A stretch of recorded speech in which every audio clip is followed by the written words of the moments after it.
What's up, my beautiful people? Exile451 here with another daily dose of Reddit Hope and Happy, and today we're going back into r/AskReddit, where apparently putting oil into your car can end up destroying it. So, let's get to it. So the AskReddit question was, mechanics of Reddit, what's the dumbest thing you've seen someone do to their vehicle? I took a few high school auto shop classes, so I guess you can call me a mechanic. A co-worker of mine asked me to look at her car as it was making some grinding sounds. The first thing I did was check the oil, saw that it was not even touching the dipstick. So I told her to add some oil and see if that fixes the problem. Next day, she comes to me and says she added oil, but now her car won't start. So she has the car towed to my house, I look at it, and I try to turn it over. The starter is engaging, but the engine isn't turning. I pop the hood and check the oil. She took my advice of adding oil, but I should have clarified how much to add. She added so much oil that it was practically spilling out of the dipstick tube. Once I drained the oil down to a practical level, I was finally able to get the engine to turn over, only to discover that she had hydro-locked the engine with all that oil and shattered a connecting rod or piston. It sounded like a rattling Coke can full of screws. I felt bad that this poor girl just destroyed her car because I told her to add some oil. I mean, I feel kind of bad laughing at that, but at the same time, it's like, there is the big thing saying pour oil here, basically. I mean, maybe not in those exact words, but it's pretty obvious. Poor girl. My old mechanic had a guy come in with a Ford Probe. He claimed it was low on oil. They take the dipstick out and the whole stick has oil on it. He checks again, with the same result. The guy took the oil cap off and looked down into the hole and said, "See, it is low." He had put 3 to 4 cases of oil in the motor, trying to fill the entire block up. Oh my gosh. I mean, if ever there was someone who needed the Dad How Do I channel, frick. I mean, my gosh, it's not that hard to read a dipstick. The previous mechanic didn't know how to patch an exhaust leak, and had tried to weld a Rockstar can around the leak. The leak caused the second oxygen bank to fail, which is why they tried to patch it with the can. Not a week later, the bank read a failure again. Oh man, do I hate oxygen bank and O2 sensor failures. Oh my gosh. They can be some of the most annoying things ever, and yet if you don't take care of them, your engine stalls when you're in the middle of driving. At least that's my experience with it. Although, to be fair, we did end up having a cracked intake manifold, and so, I mean, maybe that might have been more of it. I don't know. Anytime I hear stories involving anything with oxygen, though, I'm just like, crap, they're screwed. Also, I'm not really a car guy. I just know some things because my dad is, and I've had enough work done on my car. Not a mechanic, but former service writer. Woman comes in for an oil change, some common minivan, nothing out of the ordinary. Walked by the van while it was up on the rack and noticed one of the tires was nearly bald in the middle, cords showing, textbook overinflation. I checked the tire pressure, was well overinflated. Then looked around the vehicle. 2 more tires were in exactly the same state, overinflated and showing damage from it. The 4th was a bit underinflated. No glaringly obvious tread wear. Pointed it out to the customer when she came back, asked if there's any reason 3 tires would be overinflated. Long story short, she was occasionally seeing a low tire light on the dash, no indication of which tire, just low tire. Told her husband, and he just aired up all 4 tires. So, over time, they kept the tire with the leak going, but managed to ruin the other 3. Buy a tire pressure gauge if your car doesn't give you per tire pressure readings. Seriously. What could have cost maybe 1 tire? Now you may as well just get a whole new set. Frick. Completely fill their engine with oil, and wonder why it's smoking and then locked up. That's like putting water in your gas tank. My mom filled the oil fill with water when the car was overheating. She said that she knew it said oil, but she didn't know where else to put the water. I mean, I'm not a mechanic, but I'm pretty sure that you get coolant. And most cars have a very noticeable spot to where it needs to go. Oh, the list is long. Removing PCV hose, assorted vacuum lines, O2 sensor, etc., thinking they're going to get better performance. Cutting a wire under the dash to hook up a stereo. Then bringing the car to me to fix the taillights. Pouring 3 quarts of oil in, but the dipstick still shows low because they put the oil in the radiator. Putting gasoline in a diesel truck. Again. Okay, that again makes that comment. I mean, seriously? How do you screw that up a second time? Actually, that kind of reminds me of, it may have been in the other video I did about this, but someone put a comment up about a girl who was using the diesel pump because it was green and therefore more environmentally friendly. And even after it was pointed out to her by someone driving a diesel truck, no, it's supposed to be the green option. And obviously they didn't know the conclusion of that story, but I'm pretty sure we can all come to a logical assumption. Not a mechanic. However, I have a story for this. Some years ago, here where I live, there was a fairly widespread craze of mixing oil. I don't remember the type, but it wasn't at all related with the engine, like sunflower oil or something like that, with diesel for better fuel consumption. The thought was that this type of oil would burn anyway and mixed with diesel so it would give it the same kilometers for less money. Of course, it wasn't the brightest of ideas. So I remember that despite being fairly young, I was strongly advising against the practice. My mother didn't listen to me and proceeded to top her Mitsubishi Pajero Turbo, great car for fuel economy, I know, with whatever oil she used. Now, to be fair, the car held up pretty well despite the abuse, which is because it was a tank. However, it eventually succumbed. If I remember correctly, the fuel pump completely failed and had to be replaced entirely, but I might be forgetting stuff. The funny thing is, though, that the mechanic, after looking at the engine for about 3 minutes or something like that, asked almost angrily to my mother if she was using the oil. When questioned how he knew that, he said something along the line of, "It's the fourth one this week that came in with this issue." You gotta know that they're seeing it when they ask a question like that. I mean, that's not precognizance, that's just experience. Had a guy show up at a tire shop bragging about being blackout drunk and needed his tire changed. He had his spare on with 3/5 of the lug nuts. He had tightened them by hand and they backed off. Had to replace all the studs. Folks would come in asking for tire repairs, patches on tires that were literally cut in half. Like you drove on the rim for a week, split down the middle in half. They'd get so offended when I explained they not only needed a tire, but now a new rim as well. I've seen fake intercolor on a Sunfire, paper mache used instead of Bondo. The list goes on. How would you use paper mache as like a serious adhesive? I mean, that's like piñata stuff, isn't it? I mean, I haven't worked with paper mache in a long time, but I don't remember it being that sturdy. Not a mechanic, but a car enthusiast. Saw a couple of cars where owners didn't know what basic maintenance was. Like, no oil change, no brake pad change, the oil turned into jelly and you had to scrape it out. The most ridiculous things were the brakes.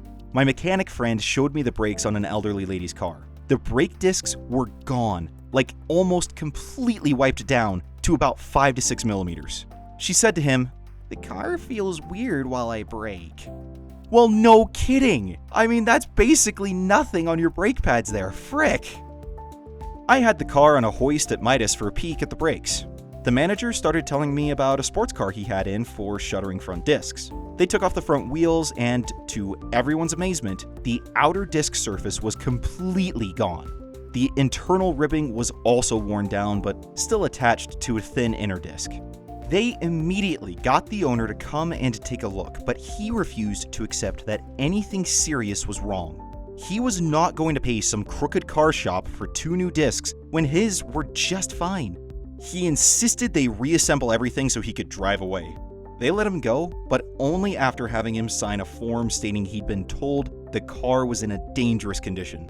Okay, I know there are some less than honest mechanics out there, and it's an industry that is very, very susceptible to people taking advantage of customers who know nothing about cars. However, if you drive off after a mechanic has insisted you sign an affidavit saying that you are aware the vehicle is in a dangerous condition, you might want to take them seriously. Just saying. Lady stated that her car said low coolant, so she filled up the coolant. She made it about a mile and the car started running terrible and cut off. Shop rollback picked it up. She filled up the coolant by removing the oil cap and topping the motor off with water. Oh my gosh. I'm not even a car guy and I know that's a bad idea. Oh my gosh. What? Mechanic here. Lots of stories. One guy has OCD and got a license plate called Too Clean. Only let one guy in our shop touch his base model Dodge Dakota 2007. Had to double up on gloves and he would watch. Undersprayed his car with a chrome spray. I work primarily on equipment. Operator calls us out to his machine saying he had a crack on his boom. Think the first arm on a large excavator. I get out there and the whole boom has broken off and is on the ground. My favorite, though, had to be the operator who blew a hydraulic hose in a forestry setting. Maybe $200 to change the hose. Decided he wants to walk the machine out to make the hose easier and runs the machine out of oil, blowing up the hydraulic pumps, $26,000, 2 travel motors, $8,000 each, and the auxiliary pump, about $2,500-ish. The machine was down for 2 months for him deciding to walk an extra 50 meters out of the bush so he didn't have to walk the extra distance. I have tons of stories about lazy operators, but this is probably the laziest. And the most unemployable, I'd imagine. I mean, holy crap, let's take a look at that. 26,000 plus 8,000 times 2, so we're looking at 16,000, which would take that up to 42,000, plus another 2,500-ish, so we'll say 2,500 for the simplicity of math. $44,500 worth of damage, not to mention 2 months of downtime, and whatever expense that might have cost.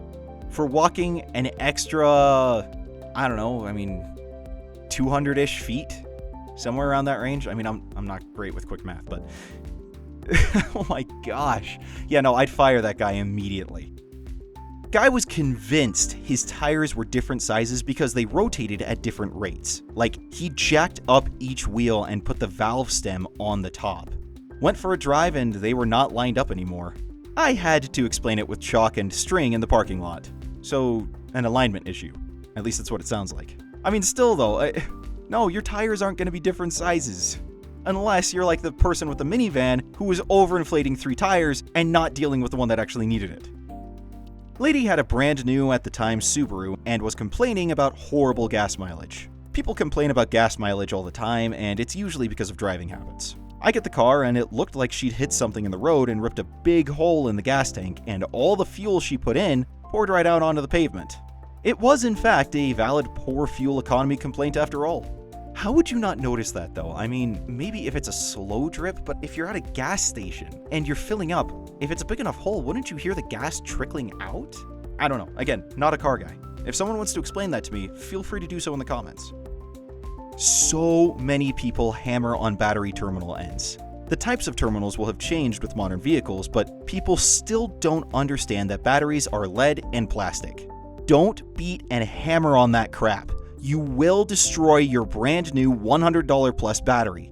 And no, there is no warranty if you smash it with a dang hammer. That should just be common sense. My dad once poured wiper fluid into where the brake fluid goes. It was my relatively new car, so he wasn't familiar with it and also clearly not paying attention. He tried to tell me it was probably fine, but I made him take it to a mechanic and pay to have it drained and fixed properly. I bet the mechanic had a good laugh that day, and my dad learned a fairly costly lesson about paying attention. Cousin of mine said that he needed brake pads. He pulled up, obviously using the e-brake to make the car come to a stop. Said he'd been using the emergency brake to stop for a few days. I started taking the rotor off and it was so thin and worn it fell off in 4 pieces. Ended up having to replace all pads, rotors, and calipers. Ugh. When your brakes are making that whine, you take care of it. The louder the whine, the more urgent you need to take care of it. Not a mechanic, but my boss was. He told me one of their customers lost 2 lug nuts when he was changing a flat tire, so the guy just globbed a crap ton of JB Quick Weld where they used to be. If you're in an emergency situation and you can get to a mechanic, that might work, but that's not a permanent fix. When I was in high school in Belgium, all the cool kids rode mopeds since it's the only motorized vehicle we are allowed to drive under age 18. This one kid got a brand new Honda before the start of winter. Took it completely apart in order to clean it and put it back together. He completely degreased it and it rusted and failed within weeks. Not a mechanic, but a parts runner.